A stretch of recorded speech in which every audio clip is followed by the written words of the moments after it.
بہت سے لوگ ہیں وہ 31 دسمبر کی خرافات میں شریک ہوتے ہیں، ایک گیروں کی چیز میں، ایک گیروں کے تہوار میں. یہ تہوار بھی نہیں تھا، لوگوں نے اس کو اپنا تہوار بنا لیا، اس میں شریک ہوتے ہیں، ان کے ساتھ گھومنے جاتے ہیں، اور ان کے ساتھ جو ہے بہت سے لوگ نشہ کرتے ہیں اور غلط کام کرتے ہیں. اللہ اکبر کبیرہ. ہمارے عید پر غیر لوگ خوشیاں نہیں مناتے اور ان کے گھروں میں نظمیں نہیں بجتی ہے، لیکن ایسے کوئی 14 جنوری آ جائے تو ہمارے ٹیرسوں پر گانے بجتے ہیں.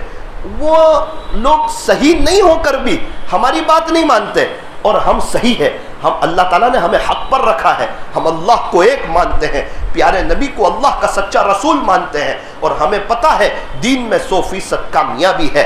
اس کے باوجود ہم گیروں کی نقل اتارتے ہیں. ہمارے بہت سے نوجوان اتران کے دن ٹیریس پر چڑھتے ہیں اور پتنگ چگاتے ہیں اور فضول خرچی کرتے ہیں اور اللہ کو ناراض کرتے ہیں، نمازوں کو چھوڑتے ہیں. کسی مسلمان کے علاقے سے گزرے تو دل دکھتا ہے، پتہ نہیں چلتا، پوچھنا پڑتا ہے کہ یہاں مسلمان لوگ رہتے ہیں یا ہمارے اور بھائی لوگ رہتے ہیں. جواب ملتا ہے یہ مسلمانوں کی بستی ہے، لیکن ان کو فجر کی نماز سمجھ میں نہیں آتی، ان کو پتنگ سمجھ میں آتا ہے. ان کے بچے پتنگ چگاتے ہیں، ان کے ابو ان کو پیسہ دیتے ہیں، چاہے اللہ ناراض ہو جائے، چاہے اللہ کے نبی ناراض ہو جائے، لیکن ہم تو نعوذ باللہ گیروں کے تہوار کو منائیں گے. یہ بہت خطرناک بات ہے. بھاگل والوں یاد رکھنا، ایک بات میری آپ سمجھ لو، اللہ مجھے بھی سمجھائے، اللہ آپ کو بھی سمجھائے. ایک بات عرض کروں، ایک نیک آدمی کا، نمازی آدمی کا، دیندار آدمی کا، جن کو لوگ اچھا سمجھتے تھے، ان کا انتقال ہوا. کسی نے خواب میں دیکھا، پوچھا کہ آپ کے ساتھ کیا گزری؟ فرمایا کہ میری قبر میں عذاب شروع ہو گیا. اللہ اکبر. آپ کو قبر میں عذاب ہو رہا ہے، کس بات پر عذاب ہو رہا ہے؟ آپ تو بڑے نیک تھے، نمازی تھے، اور پبلک اور لوگ آپ کو دیندار سمجھتے تھے، آپ سے دعائیں کرواتے تھے. کہا بے شک میں نمازی تھا اور الحمدللہ میں نیک تھا، میرے وہ سب عمل سے تو اللہ تعالیٰ خوش ہوئے، لیکن یوں کہا کہ ایک عمل تو نے ایسا کیا تھا اس پر ہم بہت ناراض ہوئے، اس کی پہلے آپ کو سزا ملے گی، اسی لیے میں بہت بری حالت میں ہوں. آپ نے کیا غلطی کی تھی؟ فرمایا کہ ایک مرتبہ گیروں کا تہوار تھا، ہولی کا، اور ایک جانور میرے قریب سے جا رہا تھا اور اتفاق سے میں نے پان کھا رہا تھا، تو میں نے پان کی پچکاری یہ کہتے ہوئے اس جانور پر ماری کہ آج ہولی کا دن ہے، چل آج تجھے کسی نے نہیں رنگا نا تو آج میں تجھے رنگ دیتا ہوں. بس اللہ نے فرمایا کہ تو نے غیروں کے ساتھ مشابہت اختیار کی، اس دن یہ عمل ہمیں ناپسند ہوا. حالانکہ وہ ایک مذاق میں کر رہا ہے، لیکن مذاق میں بھی غیروں کی مشابہت یہ برداشت نہیں ہے. مولانا صرف 10ویں محرم کا روزہ رکھ سکتے ہیں، وہ الگ مسئلہ ہے، لیکن یوں فرمایا کہ صرف 10ویں محرم کا روزہ نہ رکھو، بلکہ 11ویں کا ساتھ میں رکھو یا 9ویں کا بھی ساتھ میں رکھو. 9-10 کرو یا 10-11 کرو. ارے مولانا کیسی بات کرتے ہیں، روزے پر تو اللہ ملتا ہے، روزہ تو بہت بڑی چیز ہے، روزے کی تو بہت سی فضیلت ہے، اور آپ کہتے ہیں 10ویں محرم کا روزہ نہ رکھو.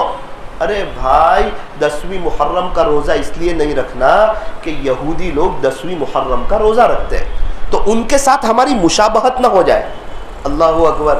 عبادت میں مشابہت پسند نہیں، تو یہ 31 منانے میں اور یہ پتنگیں چگانے میں یہ کہاں اللہ تعالیٰ اس کو برداشت کرے گا. لیکن چونکہ ہمیں موت کا پتہ نہیں ہے، 31 دسمبر کی نائٹ کو لوگ جانتے ہیں، قبر کی پہلی نائٹ آنے والی ہے، اس سے لوگ ناواقف ہیں کہ پتہ نہیں اس وقت ہمارا کیا ہوگا.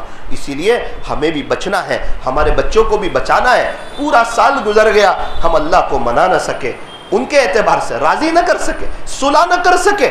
یہ 365 راتیں آئی تھی، اگر ہر رات تہجد پڑھتے آج میں اور آپ اللہ کے ولی ہوتے. اگر ہر دن اشراق پڑھی ہوتی، چاش کے وقت میں چاش پڑھی ہوتی، اوابین کے وقت میں اوابین پڑھی ہوتی، آج اللہ تعالیٰ کو ہم بھی بہت کریم پا. ہم نے زندگی تو غفلت میں گزار دی، 1 سال ہم موت کے قریب ہو گئے.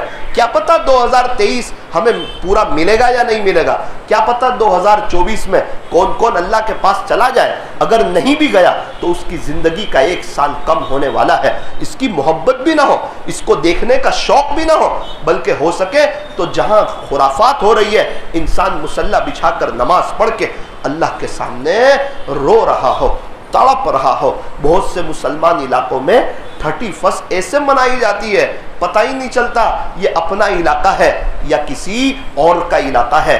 من تشبہ بقوم فہو منہم، جو جس قوم کی مشابہت اختیار کرے گا وہ انہی میں سے ہوگا، اس کا حشر انہی کے ساتھ ہوگا.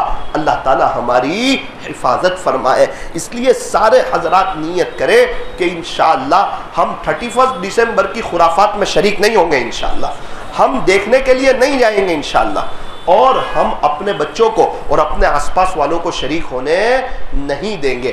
اللہ تعالی ہمیں صحیح سمجھ عطا فرمائے اور غیروں کی مشابہت اختیار کرنے سے اللہ ہماری حفاظت فرمائے.